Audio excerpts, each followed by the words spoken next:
Hello everyone, আসসালামু আলাইকুম সবাইকে। প্রাইমারি কেয়ারের পক্ষ থেকে আজকের ক্লাসে সবাইকে ওয়েলকাম করছি।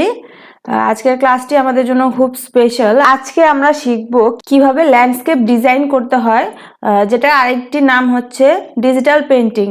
তো আপনারা অনেকেই আছেন যাদের পেইন্টিংস করতে খুব ভালো লাগে, ইভেন তারা পেইন্টিং করেনও, কিন্তু সেখানে একটা সমস্যা হচ্ছে, আমরা যে অ্যানালগ পেইন্টিংগুলো করি সেগুলো কিন্তু আমাদের খাতা কলমে লিখতে হয়, সেটা কিন্তু আমরা ডিজিটাল ভার্সন বা সফট ভার্সনটা বের করতে পারি না। তো আজকে আমরা সেই প্রবলেমটাকেই সলভ করব। আমরা শিখব কিভাবে আমরা ডিজিটাল পেইন্টিং বা ল্যান্ডস্কেপ ডিজাইন ক্রিয়েট করতে পারি ফটোশপ সফটওয়্যারটি ব্যবহার করে। তো যারা ল্যান্ডস্কেপ ডিজাইন বা ডিজিটাল পেইন্টিং সম্পর্কে জানেন না, তাদেরকে আমি একটু দেখাই যে অ্যাকচুয়ালি এই পেইন্টিংসগুলো দেখতে কেমন হয়। আমি যদি লিখি ল্যান্ডস্কেপ ডিজাইন ইন ফটোশপ, দেখেন এখানে কিন্তু এক্সাম্পল দেওয়া আছে। তো এই ধরনের ছবিকেই কিন্তু আমরা ল্যান্ডস্কেপ ডিজাইন বা ডিজিটাল পেইন্টিং বলি। ফটোশপ দিয়ে প্রত্যেকটা ডিজাইন দেখতে পাচ্ছেন, এগুলো প্রত্যেকটা ডিজাইন কিন্তু অ্যাডোবি ফটোশপ সফটওয়্যারটিকে ব্যবহার করে বানানো হয়েছে। তো আমরা আজকে দেখব এই ধরনের একটি পিকচার কিভাবে আমরা বানাতে পারি। যে আপনি যে ছবিটাকে ক্রিয়েট করবেন সেটা অবশ্যই আপনার উপর ডিপেন্ড করে, কারণ আপনি আপনার নিজস্ব ক্রিয়েটিভিটি দিয়ে ছবিটিকে বানাবেন। তো আমি চেষ্টা করব আমার নিজের মতো করে একটি ছবি ড্রয়িং করার, আপনারাও নিজেদের মতো করে ছবিটিকে বানিয়ে নেবেন। তো এই জন্য আমি ফটোশপে চলে যাচ্ছি। এই ধরনের ছবি তৈরি করার জন্য আমাদের যেটা দরকার হয় সেটা হচ্ছে ব্রাশ। আমি লাস্ট ক্লাসে দেখিয়েছিলাম কিভাবে ব্রাশ ডাউনলোড করতে হয়, সেটাকে ইম্পোর্ট করতে হয় ফটোশপে। যারা সেটা পারেন না তাদের জন্য আমি সেই ভিডিওটির লিঙ্ক আই বাটনে দিয়ে দিব, আপনারা সেখান থেকে গিয়ে ভিডিওটি দেখে নেবেন। তাহলে আপনারা শিখতে পারবেন কিভাবে আপনারা ব্রাশ ডাউনলোড করবেন, অ্যাট দ্য সেম টাইম আপনারা সেটাকে ফটোশপে ইম্পোর্ট করতে পারবেন। তো সেজন্য আমি আজকে আর ব্রাশ ডাউনলোডটা দেখাচ্ছি না। আমি আমার ডিভাইসে আমার প্রয়োজনীয় কিছু ব্রাশ ডাউনলোড করে ইনস্টল করে নিয়েছি ফটোশপে, সেটাকে ইম্পোর্টও করেছি। তো আমি সরাসরি ডিজাইনিংয়ে চলে যাব। অ্যান্ড ডিজাইনিং করার ক্ষেত্রে একটা মেইন ব্যাপার আপনাদের লক্ষ্য রাখতে হবে, প্রত্যেকবার আপনারা যখন একটি করে ব্রাশ ব্যবহার করবেন তখন এখান থেকে নিউ একটি ব্ল্যাঙ্ক লেয়ার নিয়ে নেবেন। আই রিপিট, নতুন একটি ব্ল্যাঙ্ক লেয়ার, একটি খালি লেয়ার নেবেন, ব্যাকগ্রাউন্ডের কপি করবেন না। নতুন একটি ব্ল্যাঙ্ক লেয়ার নিয়ে সেই ব্ল্যাঙ্ক লেয়ারে আপনারা ব্রাশটিকে ব্যবহার করবেন।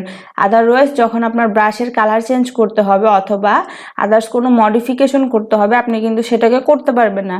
দিস ওয়াই আমাদের প্রত্যেকবার একটি করে ব্ল্যাঙ্ক লেয়ার নিয়ে সেই লেয়ার অনুযায়ী আমাদের কাজ করতে হবে। তো চলুন শুরু করি। আমি আমার নিজের মতো করে একটি ডিজাইন বানানোর চেষ্টা করছি।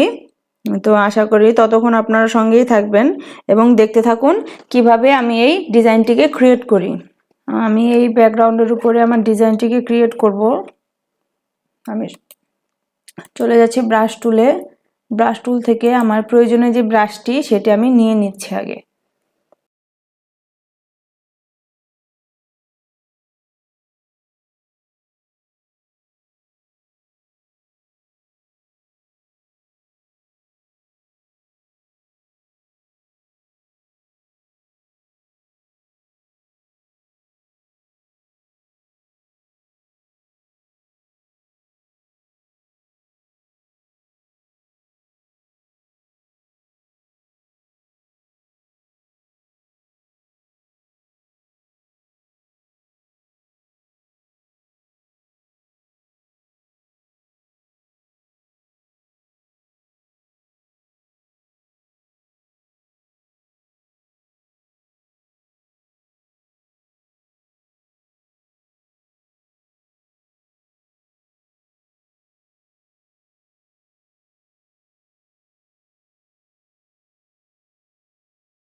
তো দেখতে পাচ্ছেন এই ছিল আমার ল্যান্ডস্কেপ ডিজাইনটি, শেষ হলো মাত্র।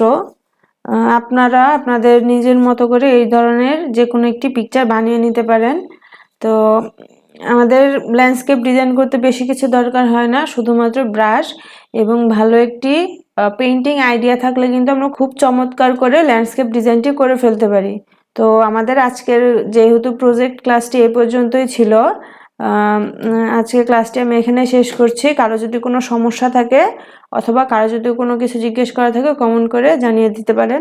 ধন্যবাদ সবাইকে।